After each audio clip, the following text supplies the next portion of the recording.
Қытай лидери Си Цзиньпин биринчи жолу Борбор Азия башчыларын тегиз чакырып саммит өткөрдү. Мындай форматтагы жыйындар буга чейин онлайн уюштурулуп келсе, эми 6 президент жүзмө-жүз көрүштү.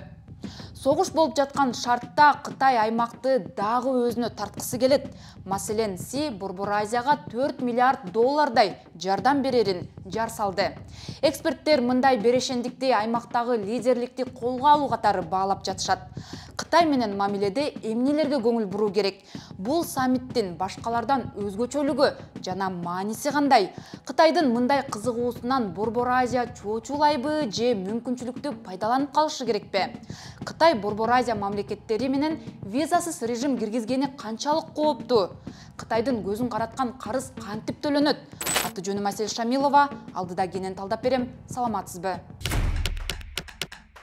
Борбор Азияга негизги таасир Орусиядан болчу. Эми Кремль Украина менен согушка алаксып турган кезде Кытай Борбор Азияны колго алууда.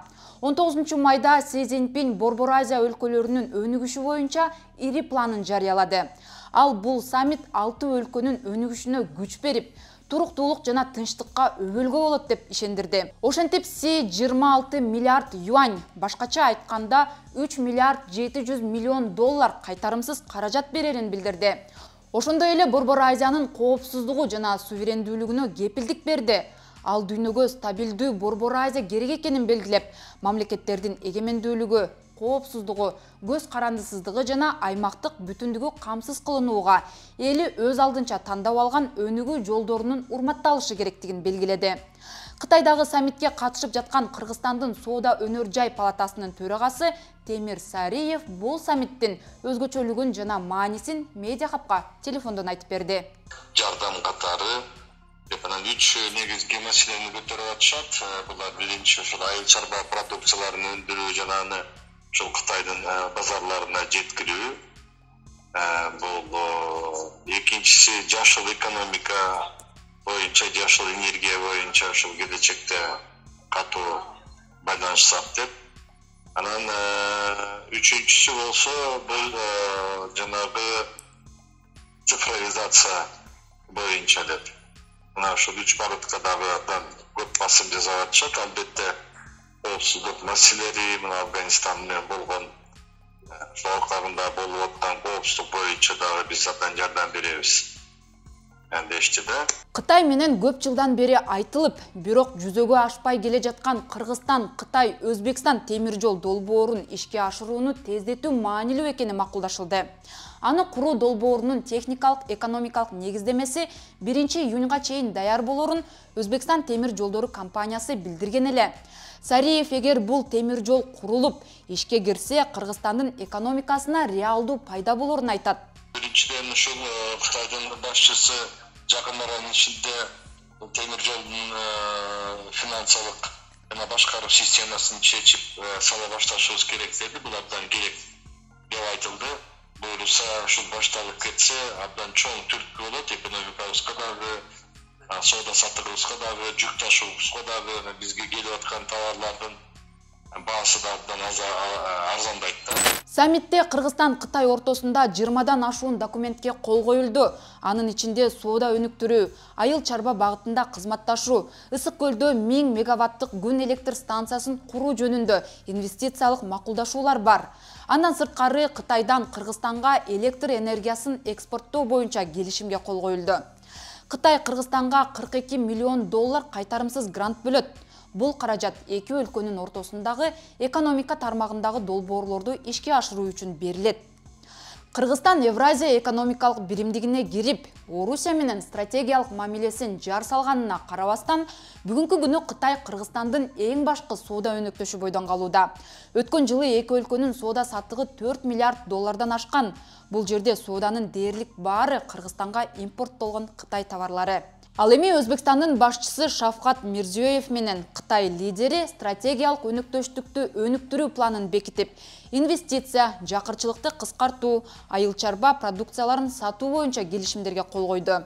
Акыркы 10 жылда бир алкак бир жол долбоорунун алкагында Кытай Борбор Азия жана Африканын инфраструктурасынын өнүгүшүнө бери жагы эле жүздөгөн миллиард доллар коротту. Бирок бул сумманын көбү кредит. Ал эми Казакстан менен Кытай 22 миллиард долларга бааланган 43 документке кол койду. Алардын арасында визасыз режим киргизүү дагы бар. Бул кытайлыктар Казакстанга 1 айга визасыз кире алат деген сөз. Мындай чечим казакстандыктарды сестендирүүдө.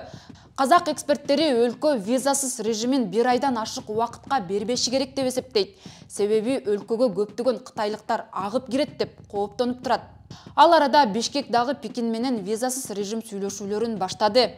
Буга чейин Кыргызстандын тышкы иштер министри Жээнбек Кулубаев эки тарап тең визасыз режимге даяр экенин айткан.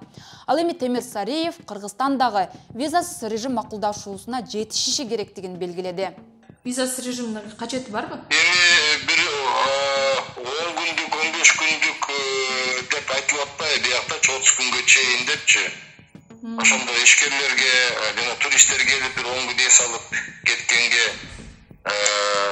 жөнөкөйлөтүлгөн электрондук визаларды киргизип койсо болот.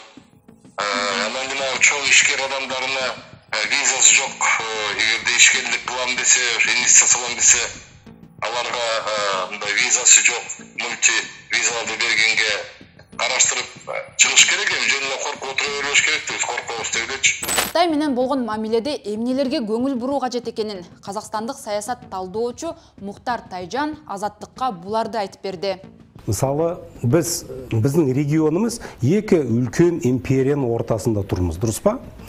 Бир империя барат да танкымен кирет бир элге, автоматпен, кан төгүп. Кытай башкача істейді. Кытай суу секилди киреди го. Ресторан ашат, Чайнатаун, сосын барып, бәрін жаулап алат да былай, соғыспай-ақ. Мен просто Кытай туралы 2 жылдық